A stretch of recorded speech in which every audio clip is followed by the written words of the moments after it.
Assalamualaikum warahmatullahi wabarakatuh. Innal hamdalillah nahmaduhu wa nasta'inuhu wa nastaghfiruh wa na'udzu billahi min shururi anfusina wa min sayyiati a'malina.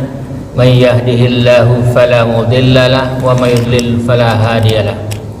Asyhadu an la ilaha illallah wahdahu la syarika lahu wa asyhadu anna Muhammadan abduhu wa rasuluh.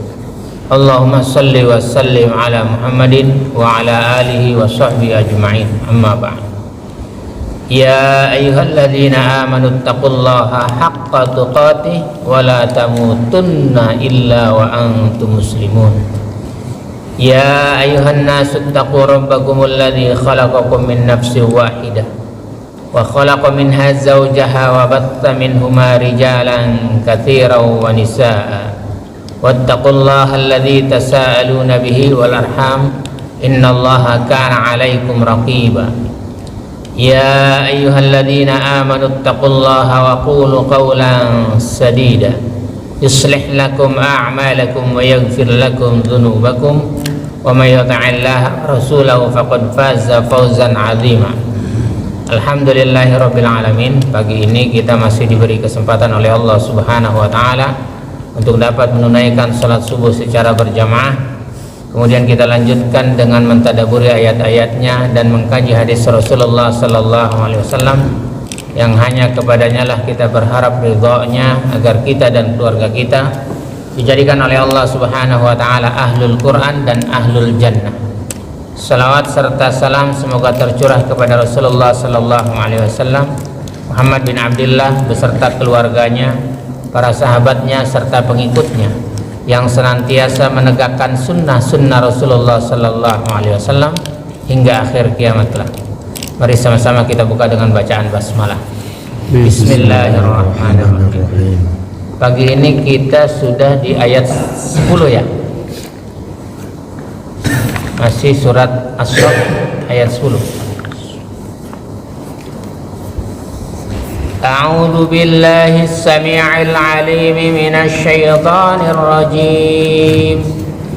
Ya ayyuhalladzina amanu hal adullukum 'ala tijaratin tunjikum min 'adzabin alim. Wahai orang-orang yang beriman, sukakah kamu aku tunjukkan satu perniagaan yang dapat menyelamatkan kamu dari adab yang pedih? Allah bertanya, suka enggak kamu diberitahukan, ya, ditunjukkan sesuatu perniagaan yang dapat menyelamatkan kamu dari adab yang pedih? Suka enggak? Enggak suka. Suka. Allah mau menunjukkan sesuatu perniagaan yang terhindar dari adab neraka. Jadi kalau kita sudah gak mau, ya siap-siap saja gitu. Jadi dalam sebuah riwayat Abdullah bin Salam radhiyallahu an bahwa para sahabat ingin bertanya kepada Rasulullah sallallahu alaihi wasallam tentang perbuatan yang terbaik untuk diamalkan. Jadi para sahabat itu termasuk Abdullah bin Salam bertanya kepada Rasulullah sallallahu alaihi wasallam, kira-kira amal apa sih yang terbaik gitu? Ya, maka turun ayat. Wahai orang-orang yang beriman, sukakah kamu aku tunjukkan satu perniagaan yang dapat menyelamatkan kamu dari adab yang pedih? Kalau jawabannya suka, gitu. Allah menjelaskan itu ya. Kemudian Allah menjelaskan tentang perniagaan yang agung, ya, yang tidak merugi. Kalau perniagaan ada untung dan ada rugi. Kalau ini perniagaannya tidak akan merugi, yang akan mengantarkan pelakunya kepada yang diinginkan serta menjauhkan dari mara bahaya. Jadi kalau orang mau ditunjukkan perniagaan yang jauh dari adab neraka dan mara bahaya, Allah turunkan, ya. Apa itu ayatnya? Lanjutannya di surat 11 itu ya. Di ayat 11. Lanjutannya di ayat 11. tu'minuna billahi wa rasulihi wa tujahiduna fi sabilillahi bi amwalikum wa anfusikum dzalikum khairul lakum in kuntum ta'lamun. Kalau kamu mau berniaga yang untung, yaitu kamu beriman kepada Allah dan Rasulnya, ya. Jadi beriman dulu. Syarat beriman ada berapa sih?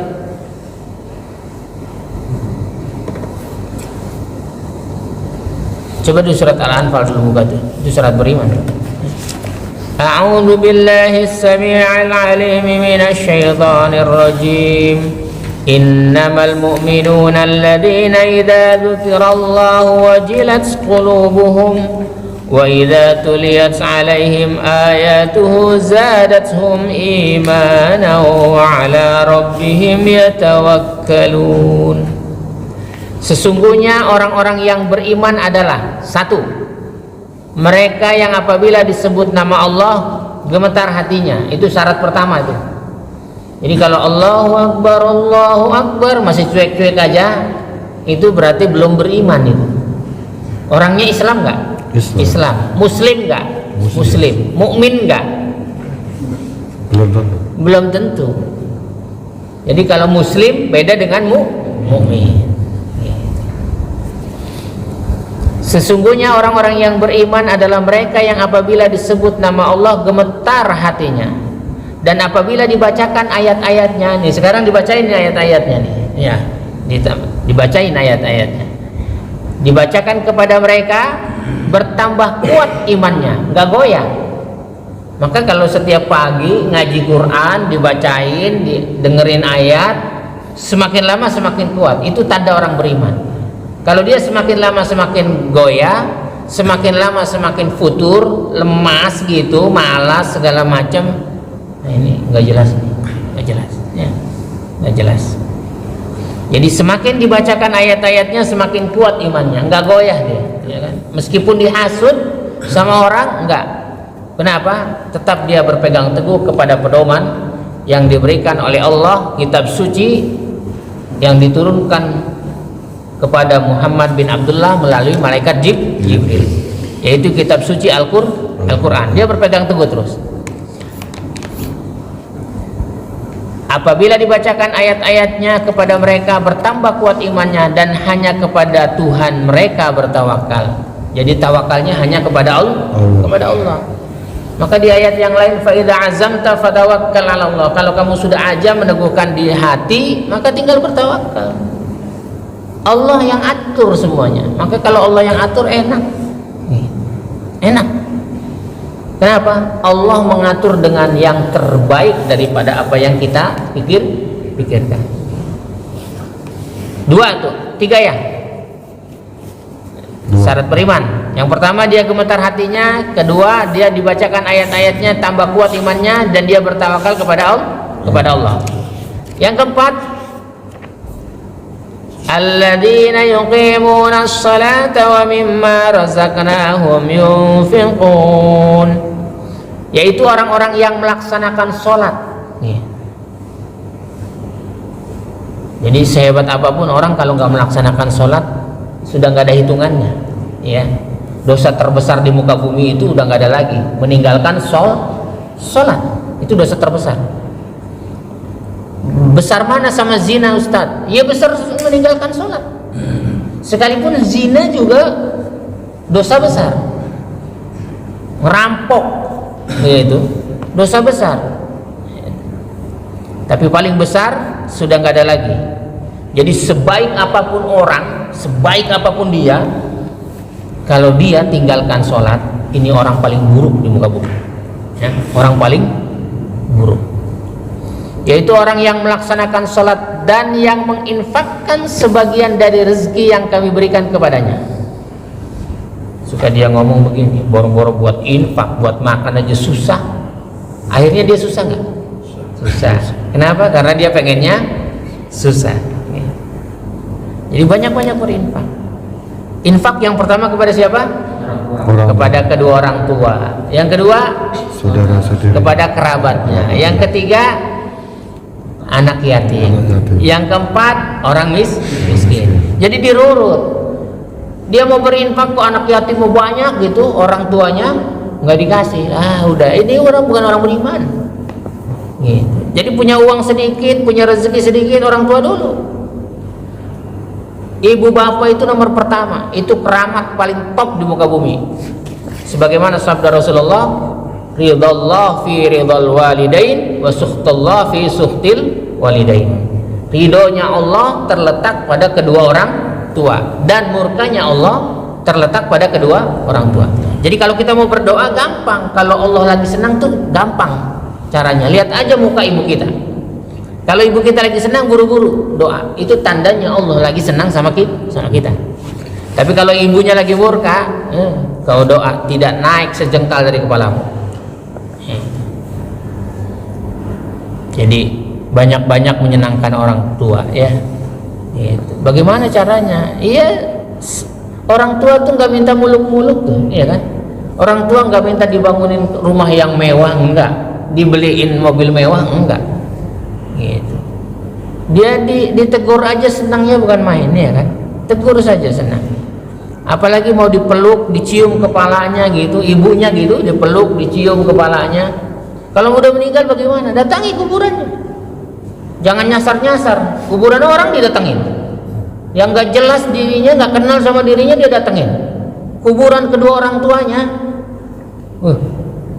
bulan Ramadan doang atau sama itu hari raya Idul Fitri kali ya.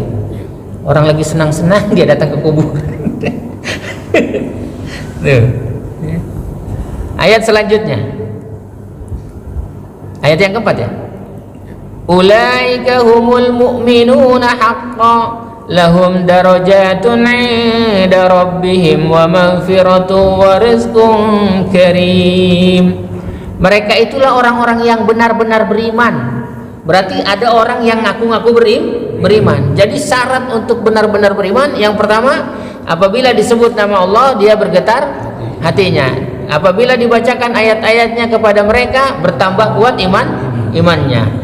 Yang ketiga, dia bertawakal kepada Allah. Yang keempat, dia menunaikan salat. Yang kelima, dia memberikan infak gitu ya, memberikan sebagian infak, sebagian rezeki yang telah diinfakkan, yang telah diberikan kepada mereka ya.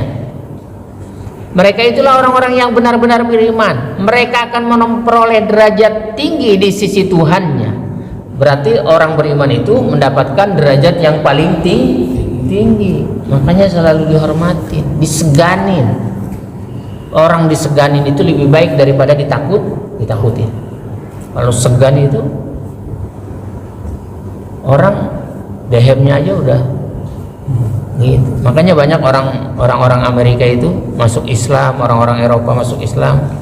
Kalau dia ngelihat tayangan live dari Ka'bah itu, tayangan live ketika bulan Ramadan itu full orang, itu diperkirakan orangnya 3.500.000. Dia bilang sama orang yang beriman, itu masjid kamu ya, itu yang disebut Ka'bah ya, itu orang seliweran. Ada yang tawaf, ada yang jajan, ada yang jalan, ada yang duduk, seliweran. Ketika dia perhatikan qomat dikumandangkan, Allahu Akbar gitu kan, itu sudah mulai mengatur diri. Ketika Imam Abdurrahman As-Sudais itu dia dehem gitu, sudah dehem. Itu sopnya rapi betul. Itu si kafir ngebayangin, ini bukan ajaran manusia, ini ajaran Tuhan yang Maha Kuasa. Dia bilang segitu banyaknya, cuma dengan satu orang bisa diatur dengan rapi. Apalagi kalau udah disebutkan sabu wa'tadil, itu gitu. Ketika Allahu Akbar, nggak ada satupun orang yang nggak mengucapkan Allahu Akbar. Betul kan? Itulah dibilang. Makanya orang-orang di sana memperhatikan betul orang sholat. Sampai softnya diperhatikan. Begitu rapatnya, begitu bagusnya, diperhatikan sama orang-orang kafir. Kita enggak. Makanya kita dibilangin kamu beriman gitu. Imamnya udah bilang sawu sufufakum, luruskan dan rapatkan barisannya. Dia jaraknya masih ada nih, betul nggak? Kalau disuruh rapatkan marah-marah dia. Ini orang nggak dengar perintah, gitu ya. Jadi mereka itulah orang-orang yang benar-benar beriman. Mereka akan memperoleh derajat tinggi di sisi Tuhannya dan ampunan, dan diampuni dosa-dosanya. Enaknya tuh, diampuni dosa-dosanya kalau imannya benar. Serta rezeki nikmat yang mulia, bukan yang banyak. Rezeki yang banyak juga jadi masalah. Gitu nggak? Bisa celaka nggak dengan rezeki yang banyak? Ada orang istidraj itu, semakin banyak rezekinya semakin maksiat. Itu istidraj. Ini Allah berikan apa? Rezeki nikmat yang mulia. Sedikitnya aja berkah, bermanfaat. Bagaimana kalau banyak? Makanya kalau orang beriman mah wajahnya cerah. 15 tahun lebih muda gitu ya Pak Lastana. Tuh, Pak Sugeng tuh udah 15 tahun lebih muda. Iya, minumnya ini. Wes minumnya.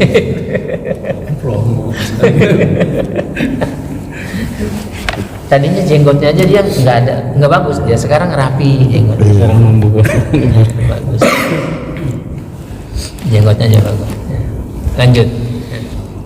Sekarang di ayat keberapa? 11. Nah, ayat 11 ya.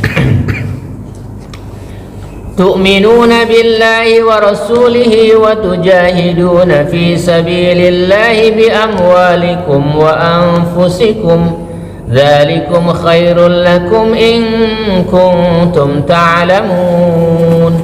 Yaitu kamu beriman kepada Allah. Tadi syaratnya itu beriman ya. Beriman dulu. Beriman kepada Allah dan Rasulnya. Setelah beriman itu syaratnya dipenuhi, baru kita apa?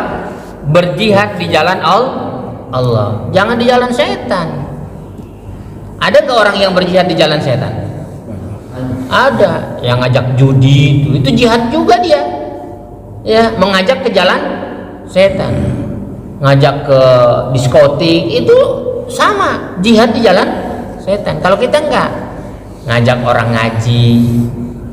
Kira-kira kalau kita ngajak orang maksiat dapat dosa nggak? Dapat. Kalau ngajak orang ibadah dapat pahala nggak? Sebagaimana sabda Rasulullah sallallahu alaihi wasallam, "Man dalla ala khairin falahu ajrun mithlu fa'ilhi." Barang siapa menunjukkan satu kebaikan, maka pahalanya sama dengan orang yang mengerjakannya. Jadi kalau ada orang mau sholat, dia sholat, kita dapat pahala nggak? Dapat. Gitu. Itulah beruntungnya orang-orang yang berjihad di jalan Allah. Makanya ulama-ulama dia tidurnya saja dapat pahala gitu. Tidurnya saja dapat pahala. Ya. Kenapa? Yang diajarin itu pada ibadah semua itu. Ada yang ngaji, ada yang sholat, ada yang puasa. Gitu nggak? Ulamanya tidur, pahalanya ngalir nggak? Beruntungnya itu jadi ulama. Ya. Makanya berusaha jadi ulama. Paling nggak jadi orang yang beriman ya. Jadi berjihad di jalan Allah dengan hartanya dan jiwanya.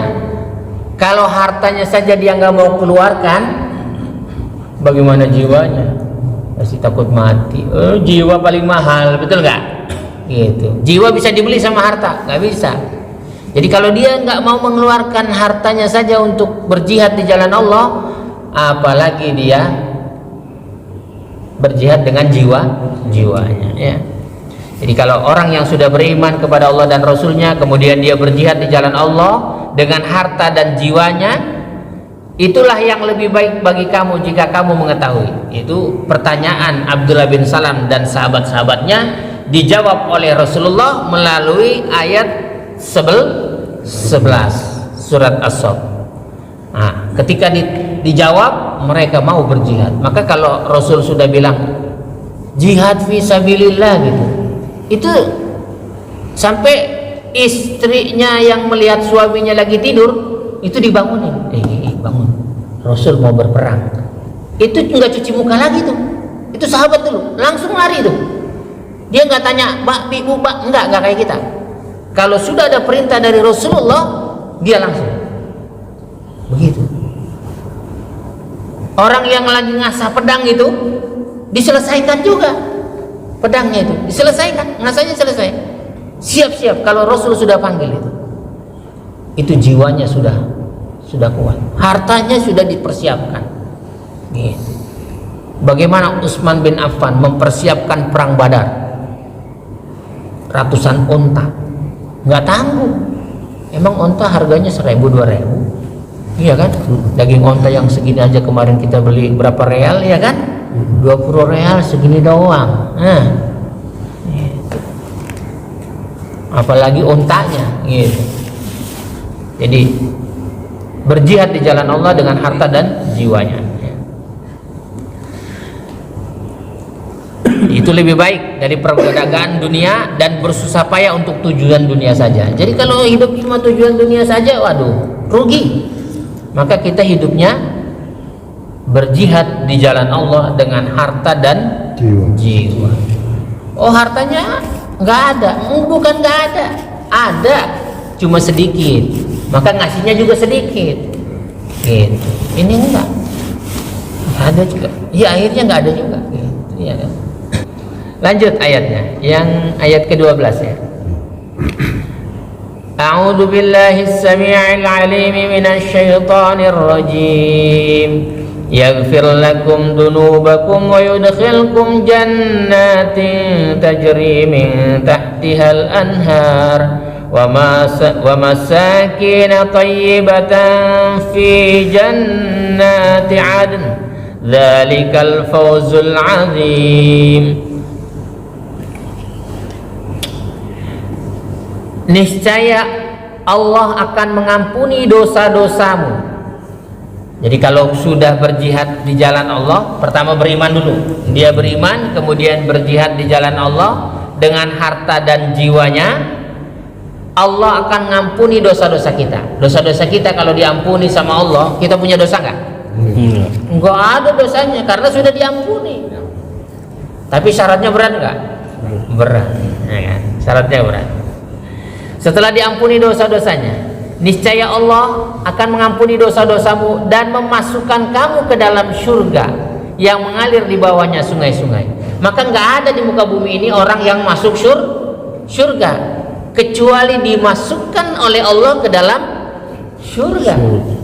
Jadi Allah memasukkan kita ke dalam surga, bukan kita masuk surga. Jadi nggak ada orang masuk surga. Yang ada kita dimasukkan oleh Allah ke dalam surga yang mengalir di bawahnya sungai-sungai. Kenapa sih disebut terus surga itu di bawahnya mengalir sungai? Kenapa coba? Gini, ada arsitek paling top di dunia, bikin rumah, bikin gedung. Rumah semewah apapun jarang ditinggalin, itu banyak gitu. Lantai mutiara rumahnya yang isi batu, dia nggak nyaman. Jadi dia riset, orangnya masuk Islam. Kenapa di Al-Quran selalu disebutkan surga di bawahnya mengalir sungai-sungai? Karena dia orang kaya nih, namanya arsitek dunia. Dia bikin segala macam. Dia bikin rumah yang lantainya kaca, bawahnya dibikin sungai buatan. Di bawahnya sungai buatan. Terus dia tinggalin ke Eropa. Rumahnya belum ditempatin nih. Dia belum tempatin rumahnya. Rumahnya baru udah jadi. Belum ditempatin sama dia. Dia keliling Eropa. Kerja sana, kerja sini, keliling Eropa. Saking letihnya pulanglah dia. Pulang bukan ke rumah yang lama, rumah yang baru yang belum ditempatin. Lantainya kaca, bawahnya sungai buatan. Bisa nggak bikin sungai buatan? Bisa. Dikasih air gemericik itu sungai buatan. Dia masuk ke dalam, baru beberapa menit dia duduk, semua yang lelah-lelah, letih-letih hilang. Berarti di dalam surga nggak ada rasa lelah, nggak ada rasa letih. Nanti saya juga begitu, mau bangun rumah di Bogor tuh, yang di bawahnya mengalir sungai. Kira-kira kalau suara gemericik air kita tenang nggak? Nyaman. Wih nyaman. Ya, bentar lagi doain, saya lagi mau bangun. Ya, doain. Tapi ada ikannya nggak ya? Wih, kasih ikan juga di bawahnya ya. Ikan gurame, ikan mas yang bisa dipepes gitu ya kan? Gitu. Gitu. Jadi segala sesuatu yang disampaikan, difirmankan oleh Allah itu sesungguhnya membuat kita nikmat. Sama orang kalau dibacakan ayat-ayatnya tenang gitu, iya kan? Tenang gitu. Kalau setan dibacakan ayat ngamuk dia. Gitu. Niscaya Allah akan mengampuni dosa-dosamu ya, dan memasukkan kamu ke dalam surga yang mengalir di bawahnya sungai-sungai, dan memasukkan kamu ke tempat tinggal yang baik di dalam surga Eden. Itulah keberuntungan yang besar. Jadi gak ada keberuntungan lagi yang lebih besar daripada kita dimasukkan ke dalam surga Eden yang mengalir di bawahnya sungai-sungai. Mudah-mudahan kita termasuk orang-orang yang dimasukkan oleh Allah ke dalam surga Eden yang mengalir di bawahnya sungai-sungai. Dan Allah berikan juga kita bisa bangun rumah yang di bawahnya sungai-sungai ini ya. Di Bogor. Bagus gak kira-kira? Bagus ya. Tapi di belakang rumah saya itu ada sungainya Pak Ustaz. Ada sungainya. Itu baru di belakang, bukan di bawah. Iya. Itu aja nikmat ya. Nikmat saya. Itu aja nikmat. Jadi nanti rumahnya digali bawahnya. Sungainya itu dibelokkan melalui rumah kita dulu. Baru balikin lagi ke sungai. Itu. Kasih kaca. Jangan pakai kaca, pakai akrilik apa mau kaca bagusan? Kaca Pak Ustaz. Kaca. Kaca. Lebih bagus tebel lah, iya. Kaca yang 5 cm loh. Gitu. Iya. Oh, udah ada insinyurnya. Tenang aja. Ada arsiteknya. Nanti Pak Sugeng atur rumah saya yang dibangun nanti ya kan? Insya Allah. Iya. Pakai kaca ya? Iya. Jadi kalau kaca. burem. Kalau akrilik burem ya? Lama-lama burem. Oh bener pakai kaca berarti. Tapi dia nggak pecah dia? Enggak lah. Kuat. Dijun pakai apa sih yang buat tamasya itu loh. Tamasya di situ dibikinnya semua gitu loh. Oh gitu. Coba dihitung dulu itu harganya ya kan? Dihitung harganya. Rumah yang 400 meter aja cukup itu kan 400 meternya? Wah kegedean itu. 400 meter mah besar. Iya kan kita kan yang 400 meter. Kan ininya halamannya tanahnya 1 hektar. Kalau 400 meter kan udah mantap. Mantap ya. Tanahnya 1 hektar. Doain insya Allah ya. Di sekelilingnya kan ada kebun-kebun ya kan, buah tin ya. Di sini aja buah tinnya udah berbuah tuh ya, tinggal mindahin doang. Kurma ya kan, udah enak lah ya. Itulah ya, dikasih kenikmatan oleh Allah ya kan. Kemudian bukan itu saja ya, Allah janjikan bukan itu saja. Di ayat 13-nya wa ukhra tuhibbunaha nasrun minallahi wa fathun qarib wa basyiril mu'minin. Dan ada lagi tuh, bukan cuma ini dikasih Allah ya kan, bukan cuma diampuni dosa-dosanya, bukan cuma dimasukkan ke dalam surga Aden yang mengalir di bawahnya sungai-sungai, tapi ada lagi kata Allah, ada lagi. Dan ada lagi karunia yang lain yang kamu sukai. Yang kita sukai apa itu? Pertolongan dari Allah dan kemenangan yang dekat waktunya. Jadi Allah selalu menolong kita. Makanya orang suka mendoakan mudah-mudahan dilindungi oleh Allah, gitu nggak? Jadi inilah karunia yang disukai. Dan ada lagi karunia yang lain yang kamu sukai, yaitu pertolongan dari Allah dan kemenangan yang dekat waktunya. Dan sampaikanlah berita gembira kepada orang-orang yang beriman. Bilangin tuh sama orang-orang yang beriman ya, suruh berjihad di jalan Allah dengan harta dan jiwanya ya, itu pertolongan. Jadi kalau berperang pun nggak pernah kalah. Rasulullah mulai perang Badar sampai perang Tabuk, kalah di Uhud itu bukan masalah kalah perangnya, karena kesalahan para pemanah itu aja. Selebihnya menang. Bahkan tanpa perang sekalipun Rasulullah menang, menaklukkan kerajaan-kerajaan besar tanpa peperangan, ditaklukkan oleh Rasulullah Sallallahu Alaihi Wasallam. Jadi kita juga begitu. Kalau kita berjihad di jalan Allah, mendakwahkan Al-Quran, ajarkan semua orang Al-Quran, ajak orang ngaji belajar Quran, laksanakan Al-Qurannya, ya, dengan melaksanakan semua firman-firmannya, laksanakan tuntunan-tuntunan Rasul, maka dipastikan Allah mengampuni dosa-dosa kita dan memasukkan kita ke dalam surga Aden yang mengalir di bawahnya sungai-sungai. Juga ada pertolongan dari Allah. Mudah-mudahan kita termasuk orang-orang yang selalu ditolong oleh Allah Subhanahu wa taala, digolongkan orang-orang muttaqin, orang-orang yang bertakwa, sehingga kita dan keluarga kita dimasukkan oleh Allah ke dalam surga Aden yang mengalir di bawahnya sungai-sungai. Subhanakallahumma rabbana wa bihamdika asyhadu an la ilaha illa anta astaghfiruka wa atubu ilaik.